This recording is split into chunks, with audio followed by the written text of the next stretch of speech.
Hello everyone and welcome back. Now, if you've spent any time at all on my channel, apart from the solar powered weather station, you'll see a lot of reviews for radios, and that's because I have a real passion for all things audio. It's not just radio, I'm interested in all sorts of audio equipment, both modern and vintage, and it's the vintage stuff that we're going to cover in this video. So for a couple of years I've been looking for a good quality, fully automatic direct drive turntable, and for around the £200 mark. And whilst there are new turntables being produced which are fully automatic, some which are direct drive and some which do both, none of these seem to be for around the £200 mark or less, at least not that are any good. So I started looking on eBay last year and I found one, a JVC L-F210, I'll try that again, a JVC L-F210, and after putting in a few bids I managed to secure it, and it finally arrived in summer last year. So I thought that in this video I would show you how it arrived, do a little unboxing and take you through my first checks of the deck when I took it out of the packaging. And I might even throw in a mini eBay buyer's guide. So how does that sound? Well, if it sounds like your cup of tea, please keep watching and I do hope you enjoy the video. So here we are. Let me take you back to the summer of 2021 and the arrival of the JVC L-F210 record deck that I bought from eBay. Now, while my old self is in the background proceeding to unravel the huge amounts of packaging that is pretty much necessary for transporting old record players around the country, I thought I'd start by taking you through some things that I look for when I'm buying second-hand audio from the internet. In this case, it's eBay, but it could be sites like Gumtree or even specialist places like Reverb, but it doesn't really matter, and lots of this advice is pertinent to buying anything second-hand really. It's mostly just common sense. So we'll start with point 1, and this isn't anything to do with the seller, but is everything to do with you, the buyer. You have to decide what you want.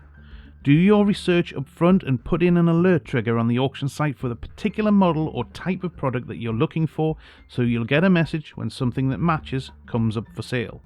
Now, in my experience, randomly searching around listings very rarely comes up with that gem of an item that you think it might. So always be selective, keep your standards high, and be patient, because second-hand audio isn't like buying off the shelf. You may have to wait some time for something you want to appear. Also, make sure you can get hold of a service manual, or at very least an operator's manual for what you want to buy. Now, you may not need it now, but I can pretty much guarantee that you're going to need it in the future, and scouring around search engines for a schematic when something has already stopped working, well, it's not much fun. Now, the second point is pretty much followed on from the first, in that it's another thing that you control. In this case, it's to do with money. How much have you got to spend? Work that out and stick to it. It's very tempting to find something and then just think, well, I could just spend another £50 here or another £60 there, just so I can guarantee I win that auction. Well, let me tell you, here be dragons. Vintage audio can get very expensive very quickly, and your bank account can drain very easily. Also, don't do what I did when I first started, which was to bid on multiple items in parallel, assuming that I would lose most of those auctions. Now, what actually happened was I won most of those auctions, and I tell you, what followed was a very lean month for me. So remember, it's a marathon, not a sprint, and the thing you want will eventually appear, hopefully in your price range. But vintage audio is not worth getting in debt over. Old audio should be fun. Getting into debt is very rarely fun. Now, for point 3, let's switch from what you should do to what we should expect from sellers. And we'll start with the first thing you look for on any listing, the photographs.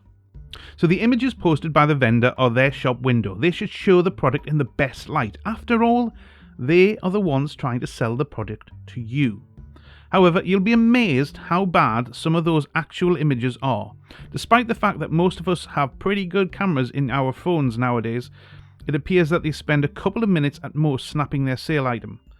Out of focus, too dark, just dreadful. I mean, if you went to a supermarket and they switched off the lights so you had to buy things from the deli counter in the dark, well, you'd just leave. And it's the same when buying online. If their photos aren't great, contact them. Ask them for some more. If you want to see a specific area in depth, ask them for an image of that particular bit. If they won't send them to you, well, leave it. They're probably hiding something. So now we're on to point 4, the description. It should reinforce what you see in the pictures. If the photo shows something scruffy, I want to know why. What is the life story of the hardware? If it's boxed and new old stock, how has it survived for 30 plus years and looks so good?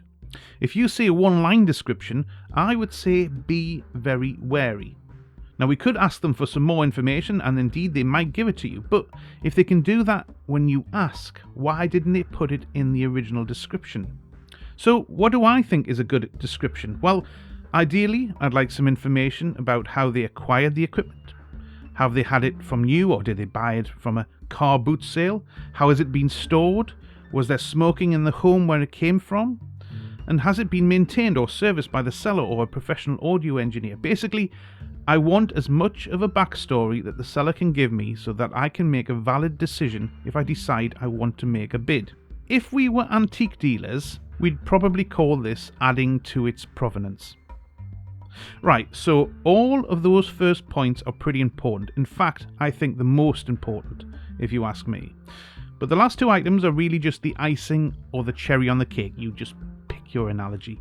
So for point 5, now's the time you can delve into the seller's past history.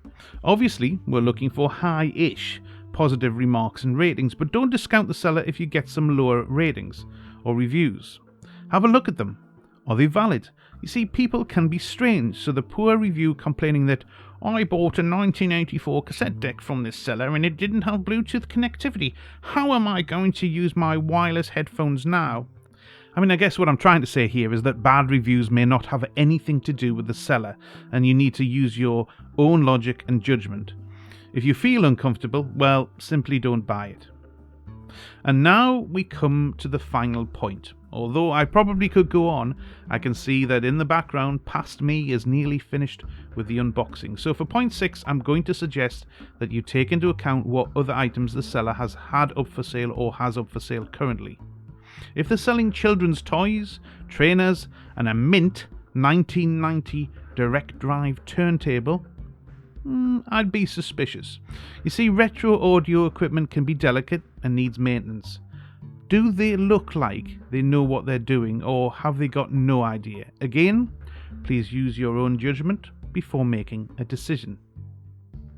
And that's it. I hope that the mini buyer's guide has been helpful, and as the L-F210 is now all unpacked, well, let's see what I've actually bought. So I've moved the deck to a temporary position so we can start to have a good look around to see what I've actually bought. Now I have to mention that this is a temporary location, otherwise I'll just get loads of comments. Whatever testing and configuration I do in this video, I'll probably have to redo a lot of it when it gets moved to its final resting place. I understand that, so you don't need to point that out. So this is a JVC L-F210B record deck. Now the B means black because, as with a lot of audio from this period, the default colour was silver, and this is the slightly less popular black version, although it has to be said that in the German catalogue I'm showing on screen, it's the black version which is more prominent. In the UK, it was definitely the silver version which was more popular. This deck first appeared in the 1982 JVC Turntable catalogue, and as you can see here, it was originally the second most entry level of all of the decks JVC sold in that year, but the only entry level deck that provided the fully automatic functionality. Right, so now let us examine the goods. We'll start with the lid because it's something that always gets a battering over the years, but there are no surprises here because the seller showed me copious amounts of photos before I bought it, and the lid is surprisingly okay for something that is potentially 40 years old. Yes, there are a few small scratches over the surface and one big scratch in the centre. And then over on the right there is a longer scratch, but luckily it's not that deep. Generally though, it's not that bad actually, and I'm pretty sure I've got some lotions and potions that can buff all of those things out. Something for another video, I think. So let's have a general look around the outside of the deck to examine the condition. At this stage I'm still looking to see if it meets the original description in the advert and whether I'll need to send it back for any reason. And for that, I'll hand over to me, who recorded the next bit of commentary in summer 2021 on my phone when I'd just taken it out of the box. Essentially, these are my initial thoughts from the time. So this is the JVC L-F210. B, I think, is the full acronym because it's a black rather than the silver. And it's a fully automatic turntable, direct drive turntable, as it says you there. So what you have along the front, so everything can be done on the front without opening the dust cover. Along the front you have the speed selector, which is 33, 45, 45 when it's depressed, 33 when it's up. There's the speed adjust here, which is used in conjunction with this strobe here and on the side of the platter, which we'll get to in a bit. Then you have the size of the record that you've got on the turntable, so a 30-inch or 17-inch, and that's, you need that if you're going to be a fully automatic device. And the on-off for repeat, so you can repeat the entire record again. It can go play all of the tracks, lift off, go back to the start and play again. And the up and down is for the queuing, so that's for the arm to be queued onto the actual platter on the record. And you shouldn't have to touch anything on the arm. That's the whole point of this. And then there's the start and stop. If you press the start and stop with the queuing arm in the down position, the queuing button in the down position, then you instigate the fully automatic operation. And I'll show you that in a bit, but I'm just going to give you a full overview of this. There are a few little scratches on the top on here, but not that bad. A few little scratches on here. No cracks though, which is good. No cracks. And we should be able to start by taking off the top. So that's what I recorded at the time, but let's remove the lid so we can carry on looking at the rest of the deck functionality and setting up some things. So I did say earlier that the cartridge on the deck was an Audio-Technica AT3600L, and obviously this isn't the cartridge that came with it directly from the factory. Now regardless of that, before I play any records, I need to ensure that the tracking weight for the stylus is set correctly, and a quick search on the internet suggests its tracking weight is between 2.5 and 3.5 grams. Now I'll reset this again later on in the video, so don't worry if I skip through this quickly. Now, of course, it's typical of me that you can't properly see the display on the scales in this shot on the video, but in some incredible forward thinking on my part, it does appear that I took a photo, and as you can see, it's set at 3 grams, which is pretty much exactly where you want to be. Right in the centre between 2.5 and 3.5 grams. It's a great start, and it does appear to indicate that the seller did indeed know what they were doing. Up until now, I've not turned the deck on or even plugged it in for that matter, but I'm going to have to do that sooner or later before I can confirm whether I need to pack all of this up again and send it back. So we best do that now. Now I haven't got a record on the deck, so in order not to damage the stylus, I'm going to raise the queuing lever so the Tonearm won't go down on the platter when I initiate the full automated process.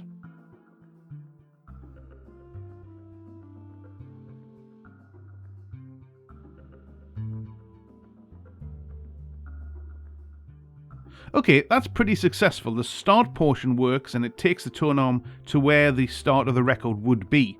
Of course, if the queuing lever was set to the down position, it would have also placed the stylus on the record successfully. And now to do a test of the auto stop functionality.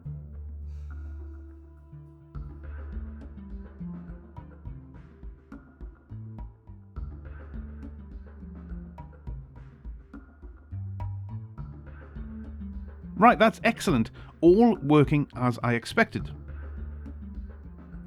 Now, let's see how accurate the rotational speed of the platter is. The documentation does say a lot about how the DC servo motor was designed and manufactured by JVC for this line of players to reduce the wow and flutter, so I have high hopes. As we're in the UK, with the 50Hz main supply, it's the top two lines on the platter we're looking at, and because we've got the speed set to 33 1/3 RPM, pay particular attention to the second line from the top. We should be able to move the speed adjust dial so that the line appears to be stationary. And that looks about it. So that's another thing checked off. Now in the next test we're going to actually get to place a record on the platter for the first time, and I'm going to use this Automatric test record, but I'm not going to play it just yet. I simply need it for a basic Azimuth test. So what is Azimuth and what are we testing here? Well, simply put, if you consider the groove of a record being a V shape, and the stylus is also roughly a V shape, so the azimuth is a test of how centrally positioned the V of the stylus is within the V of the record groove. And we do this with a little azimuth tool. Now it's essentially a perspex block with a grid printed on the front, and if you line up the top of the cartridge with the top of the grid, you can see how uneven the cartridge is relative to this grid. If the stylus sits more towards one way or the other, then you can alter the screws on the top of the cartridge head to bring it back into alignment. Now there is also another tool that you can use which does a similar thing in a slightly different way, and that's called an alignment protractor. Now the protractor is a thin piece of card or plastic which also has a grid printed on it, and you pop this on the spindle in the centre of the platter. So the principle is the same with the perspex azimuth tool, but you position the cartridge on the grid, and this time you're looking from above to see if the cartridge is in alignment, and if you find it's not, again you would just adjust the screws on the top to correct those settings. Now you can use one or other of these tools, you don't have to use them both, but it's good at least to have a look to see how the cartridge was originally set up by the seller. In this case it's not absolutely perfect, but considering I am probably going to change the cartridge at some point, I think it's good enough to get a record playing in the short term. Okay, so let's take a pause here and look at what we've done so far. Firstly, we identified a few superficial scratches on the lid, but nothing that I don't think we could rub out. Then we had a look at the outside of the deck and we confirmed that it looked in generally good condition. It's pretty clean, and with a bit of isopropyl alcohol we could get any of the problems sorted. Next we tested the speed of the platter against the strobe, and everything seemed to be pretty accurate. And then finally we tested the azimuth of the cartridge and found it was within limits for playing a record. So now we're on the very last step before we actually start thinking about playing a record for the first time, and the last thing to do is to ensure that the Tonearm is balanced and the anti-skating setting is set. And although we've already checked the tracking weight earlier in the video, that was generally just to make sure that the seller knew what they were doing. I'm still going to probably measure and set this again later in this video. Now for all of this I'm going to go back to the commentary that I made last year, so let's hear past me tell you all about it. So what we're going to do now is balance the Tonearm on this L-F210. Now, I showed you earlier when we were unboxing and turning it on and testing it out for the first time, that for this particular cartridge, this AT3600L, the tracking weight is between 2.5 and 3.5 grams, and it was at 3 grams. But, you know, we want to test this out again. So what we're going to do is make sure this is set, absolutely the way we want it, is we're going to go through the whole process and check that it's working fine, and we're going to balance the Tonearm ourselves. So it's quite easy to do. What you need to do is you need to essentially treat this Tonearm as a lever. If you've ever done any lever calculations before, you'll know that you've got a fulcrum, which is here, and then you've got the weight on the back and the weight on the front, and you've got to try and balance them. That's what we're trying to do here. We're trying to get it so that Tonearm initially, before we start fine-tuning it, initially should be balanced. So what we're going to do is we're going to make sure there's a record on the platter, on the turntable. That's just in case we drop something and we don't want to damage the stylus completely. So there's a record on the platter. We have got it unplugged, so there's no power going to it, which for an auto start one, which is a good thing, because every time you move the tone arm into the center, it starts and everything. So we don't want that. So first thing we're going to do is we're going to take off the stylus protector, and we're going to move the queuing button up, and then we're going to take off the little clip that holds the tone arm in place. Now, so what we're looking for is, if I put the queuing arm down now, right, it's on the record now. So what I'm going to try and do is I'm going to try and get it so that by twisting the weight on the back, the weight on the back is, there's two parts. There's a front part, and there's the actual weight on the back. Now they will turn together. If you turn the weight on the back, it turns both of them. But if you turn the middle, the graduated front piece, that turns on its own. So we're going to turn the weight on the back to get this balanced, and we have to turn it so that it goes, so that the weight is going further and further back to pull up the front part. Now at the moment that's still not entirely balanced, so we're going to move this back a bit further, and you see now the tone arm will definitely not go down onto the platter, but it's too heavy. So we've gone the other way, we've put it too much on this way. So let me just bring this back in a little bit. Now that's actually touching the record, so it's somewhere in the middle.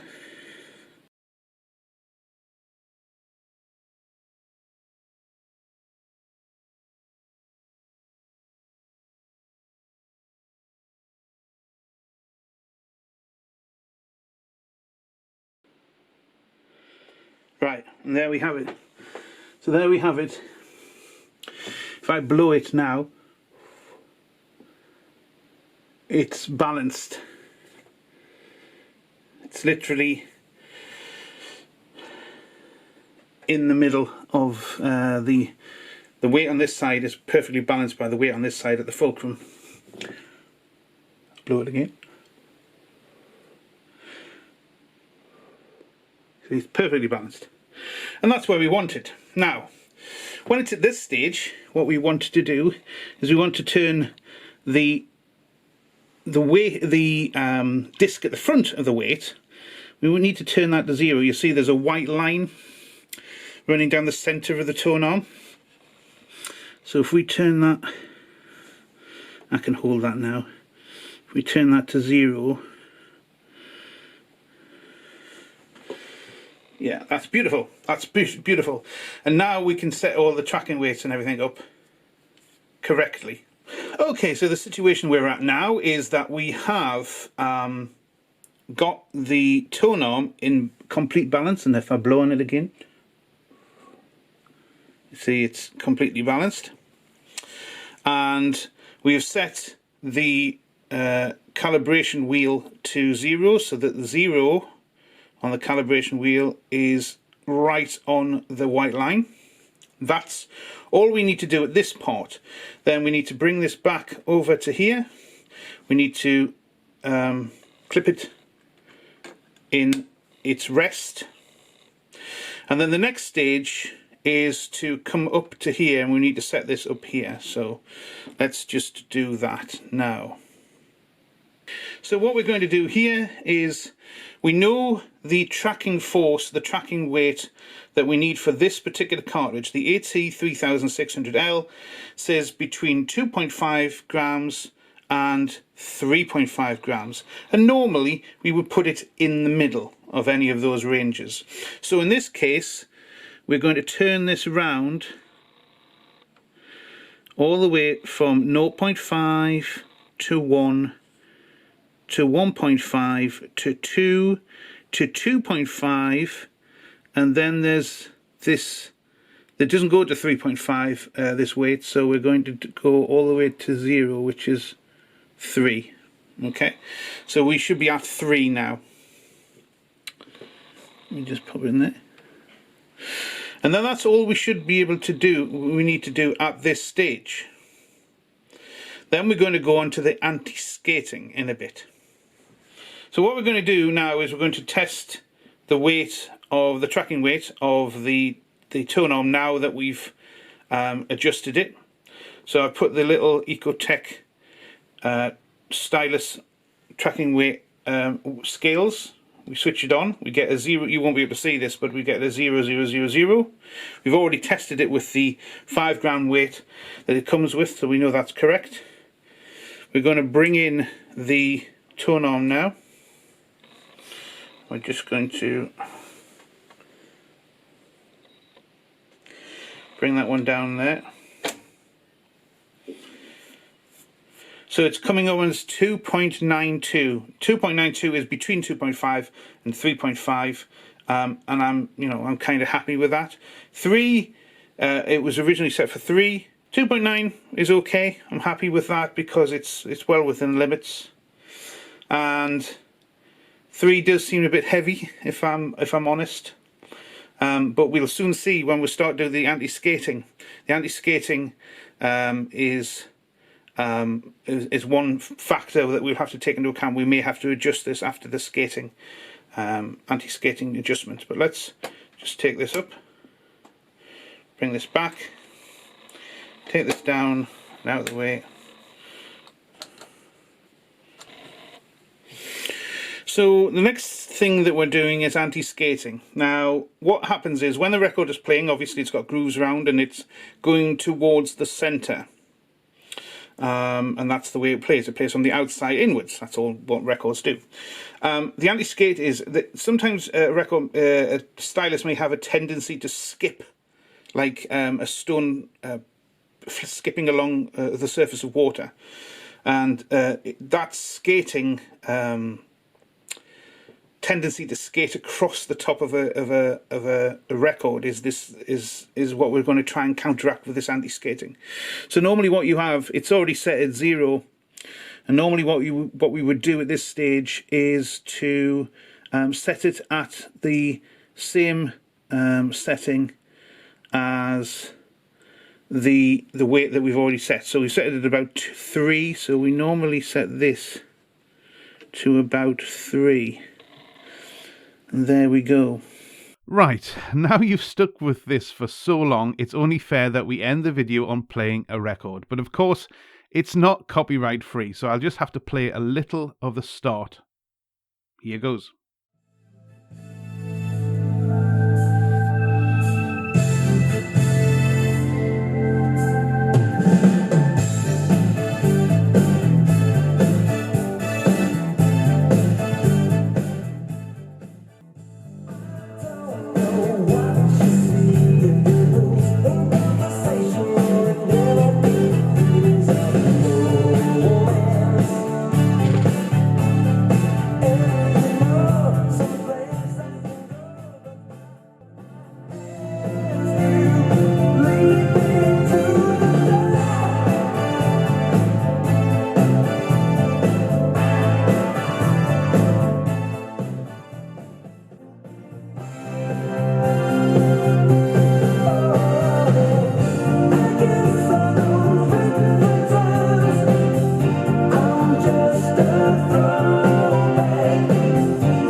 Well, I have to say I'm pretty happy with that.